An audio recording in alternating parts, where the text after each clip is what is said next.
There's a new study out there that shows one reason why the middle class has shrunk. Now, apparently, over 60% of jobs no longer pay enough to enable a middle class lifestyle. Now, this is a study that was done by The Third Way. And you guys know how I feel about The Third Way, but let's get to the numbers before I criticize them.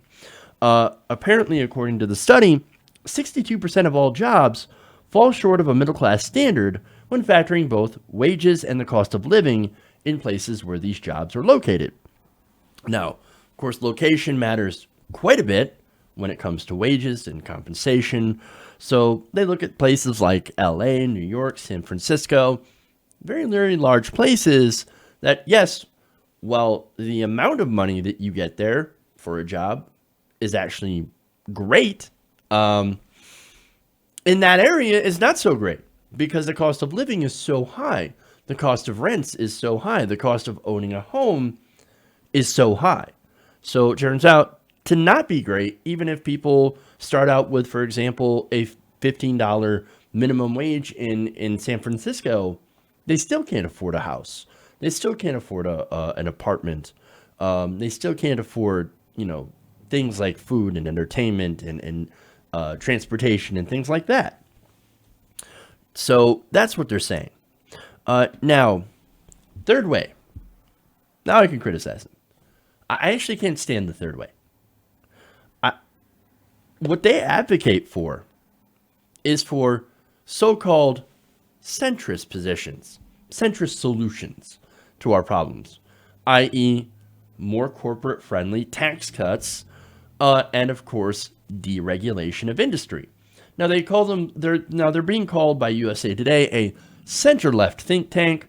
No, I believe that they are actually center-right, since again, they believe in the old powerful markets, which apparently they're what brought us into this, right? They're anti-union, etc.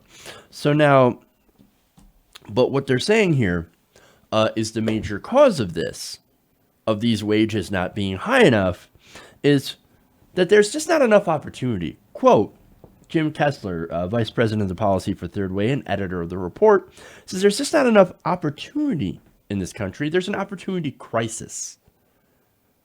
What does that mean? There's an opportunity crisis. We don't have enough opportunity for people to lift themselves up by their bootstraps. No, what we have is we have a system, an economic system that rewards CEOs for cutting costs as much as possible and rewarding their executives and themselves. That's the system we're in. This is a system that does not favor actual working people.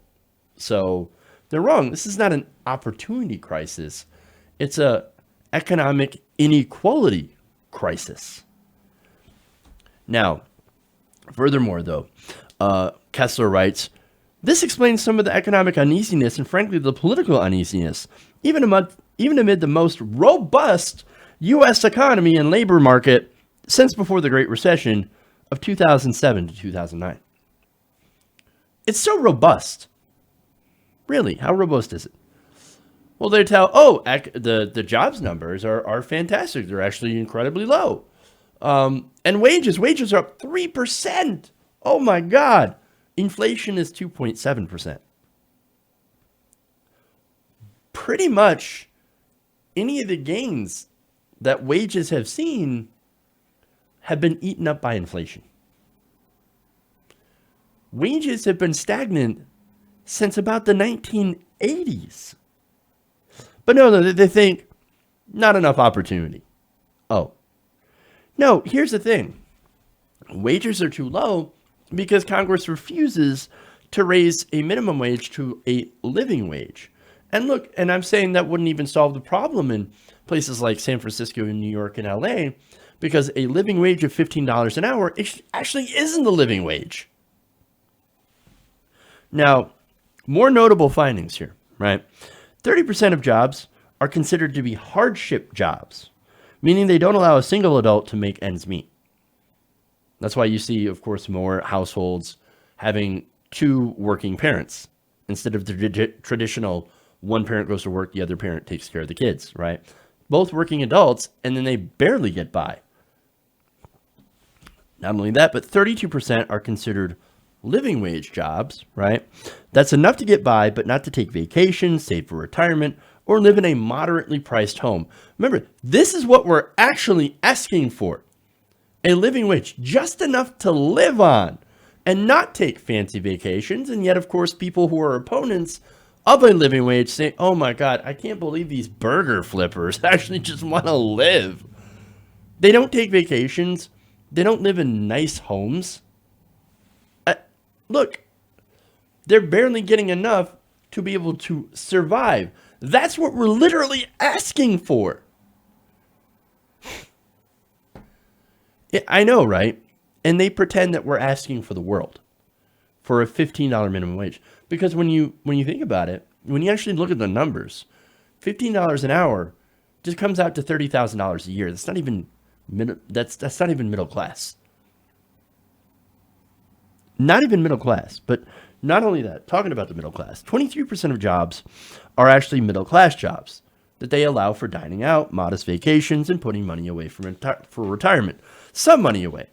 And finally, 15% of professional jobs, paving the way for a more comfortable life that includes more elaborate vacations and entertainment and a more expensive home. You know, if we were to actually give people a wage based on productivity, it would be somewhere $22, $23, $24, $25 an hour.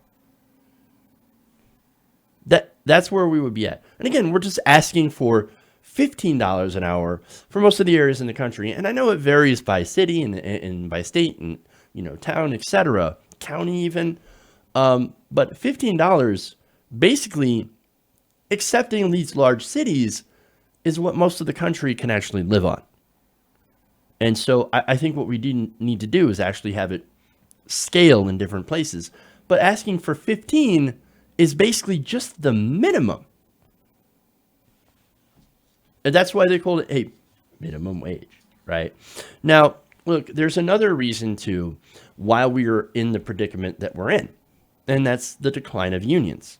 So, and that goes hand in hand, by the way, with the decline of wages. Why wages are stagnant and haven't been keeping up with inflation or productivity. You have unions that have been crushed. Union membership is at record lows. And what little unions remain are being threatened by right to work laws and legislation and Supreme Court decisions that are basically set to destroy them. The recent Janus decision, for example, that makes union dues optional, meaning that there are people that can get union benefits or union negotiated benefits like higher wages and medical care without actually having to pay into the union that lobbies on their behalf. These people are basically free riders. They're getting the benefits of what they did not pay for, what they did not help to do, and what they did not try to organize and work with their fellow union members in order to get. What's that about taking personal responsibility? So the decline of unions has had a huge impact on wages. And so until we get to that, until we get a higher living wage and a stronger unions and unions that are protected by legislation, we're going to continue to go nowhere. And the middle class, what's left of it, is going to continue to shrink until it's basically gone. And with it, the American dream. Hey guys, hopefully you enjoyed that free video. Now I'm going to have to ask you a favor. Between the demonetization and the YouTube algorithm messing around with view counts, etc., we're having a hard time adjusting to the new YouTube reality, which is where you guys come in. See, we have a Patreon, patreon.com/TYTNation, set up to help us rely on you guys, the viewers, instead of big corporate ads. Look, you know the show. You know I'm not in favor of big corporations anyway. So help us transition away from relying on the ad model to pay the bills and sign up to be a patron, patreon.com/ patreon.com/TYT Nation. That goes a long way to help us keep the lights on. And you guys will know that you're supporting independent progressive media.